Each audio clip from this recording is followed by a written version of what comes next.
du pouvoir. Espérons-le.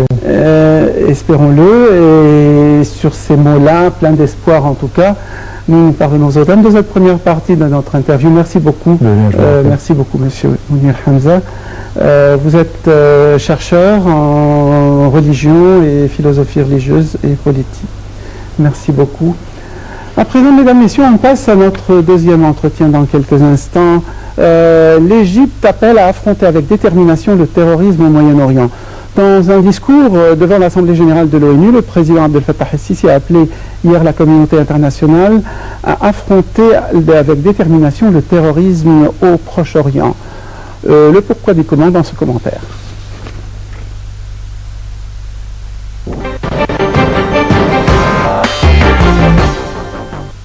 Les problèmes que notre région affronte et qui émanent de l'espace laissé aux forces extrémistes régionales et locales, ainsi que l'état de polarisation qui souvent se transforme en division et conflit, sont devenus un grave danger qui menace l'existence même de l'État et dissout son identité. Cela fournit un terrain fertile au terrorisme et ses organisations leur permettant de croître et de gagner en influence, a dit M.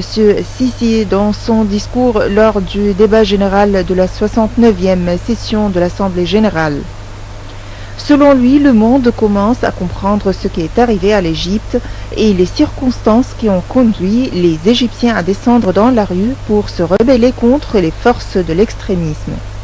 Notre objectif est de construire une nouvelle Égypte, a-t-il ajouté. Selon le président égyptien, les crises qu'affrontent certains pays de la région du Moyen-Orient peuvent être réglées grâce à une double approche destinée à construire l'État-nation, l'application des principes d'égalité de tous les citoyens et le respect de l'État de droit, une confrontation décisive avec les forces de l'extrémisme et du terrorisme, ainsi qu'avec toute tentative d'imposer des opinions par l'intimidation et la violence. S'agissant de la Libye, l'Égypte, en accord avec les pays voisins, a développé une initiative contenant une série de mesures spécifiques pour arriver à une solution politique qui renforce les institutions libyennes élues et garantit la fin des combats et la préservation de l'intégrité territoriale de la Libye, a-t-il expliqué. Pour réussir, nous devons stopper de manière effective le trafic d'armes en Libye et affronter sans relâche les mouvements extrémistes qui recourent aux armes et à la violence et qui ne reconnaissent pas le processus démocratique, a-t-il ajouté.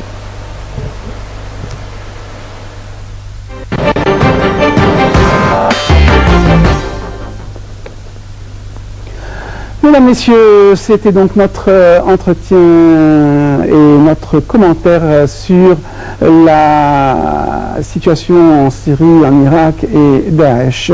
Nous ne quitterons pas tellement ce milieu puisque nous allons évoquer la visite du président égyptien Abdel Fattah el-Sisi à l'ONU où il a prononcé un discours devant la 69e Assemblée générale de cette organisation internationale. Monsieur Mahmoud Fahmi, Monsieur Mahmoud Fahmi est avec nous aujourd'hui. Massa al-Khir.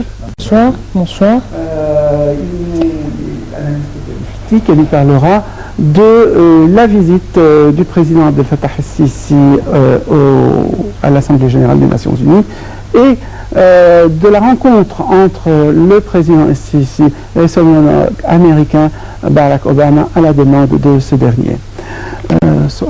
La première question concerne est-ce que le président el-Sisi a pu convaincre l'ONU et les chefs d'État et les représentants des différents pays assistant à la 69e session de l'Assemblée générale de l'ONU de la position égyptienne à l'égard des frères musulmans et des groupes terroristes.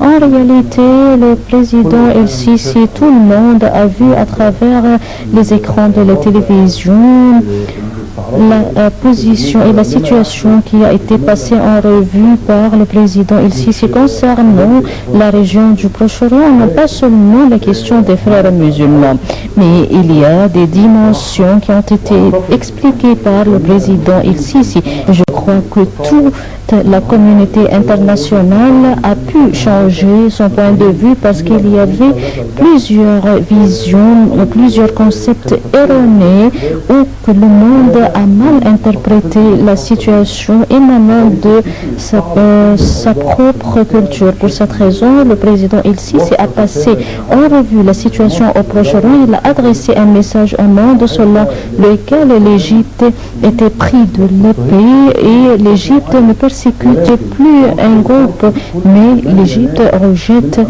toute personne qui essaie de porter atteinte à sa sécurité régionale ou locale. Mais quand John Kerry est arrivé en Égypte depuis quelques jours, il a déjà évoqué la lutte antiterroriste menée par l'Égypte dans la péninsule de Sinaï. Il n'a pas parlé de la lutte menée par l'Égypte contre le terrorisme dans toutes les contrées de l'Égypte. Donc l'Égypte n'a pas lutté contre les salafistes ou les takfiristes ou Daesh. Est-ce que le monde a été convaincu que la pensée des frères musulmans va nous mener vers la lutte contre Daesh? En réalité, l'Égypte a un poids international et doté d'une stratégie. Cette stratégie compte sur la sécurité interne et régionale de l'Égypte. Donc ce problème a des dimensions constatées par l'Égypte et par suite, l'Égypte a pu, au cours de la dernière période, d'assister ou de se représenter dans les instances internationales tout en rejetant le terrorisme.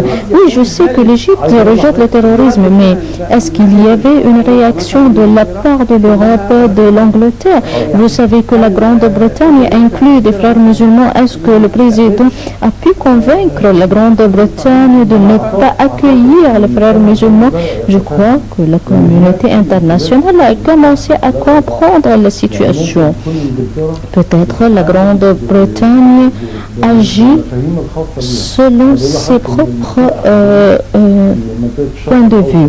Mais là, au Proche-Orient, comme vous savez, l'Égypte a sa propre spécificité et parce qu'il y a plusieurs, comme vous savez, il y a des diversités des musulmans, il y a les chiites, les sunnites et les zédistes, donc il y a plusieurs communautés religieuses. Et quand la France ou la Grande-Bretagne juge la situation, la juge conformément à leur propre intérêt, mais ces pays ne négligent plus que cette idéologie peut mener au terrorisme. Je n'ai pas dit qu'ils se désintéressent de cette idéologie, mais ils adoptent et ils cherchent leur propre intérêt.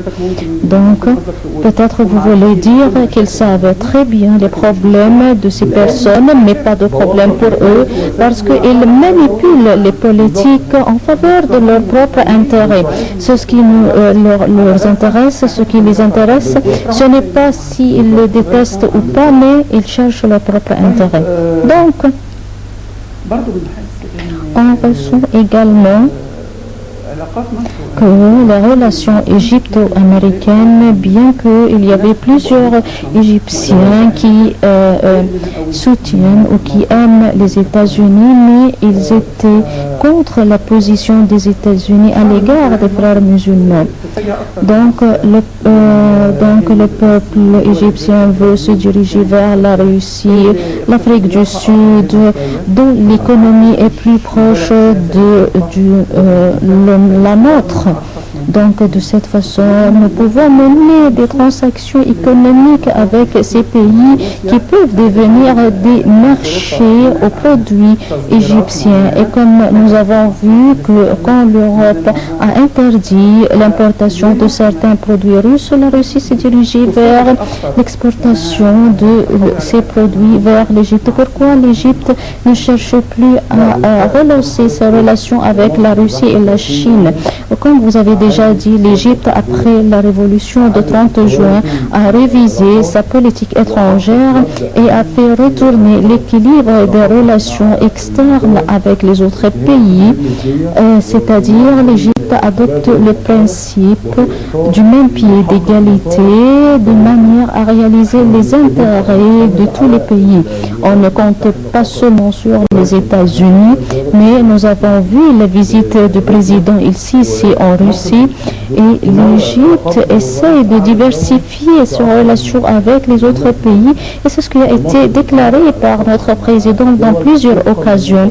Donc l'Égypte essaye d'élargir ses relations avec les autres pays conformément à ses propres intérêts. Et au cours de la période passée, il y avait des pressions américaines exercées sur l'Égypte pour réaliser des intérêts américains et qui ne sont pas en faveur des intérêts égyptiens. Et donc, l'Égypte a pu réviser sa politique et a réalisé une sorte d'équilibre dans ses relations étrangères. Le président El-Sisi a pu faire retourner l'équilibre des relations étrangères, et spécialement à la suite de la révolution du 30 juin. Et il y a une tendance actuelle pour la relance de la coopération avec la Russie, avec la Chine.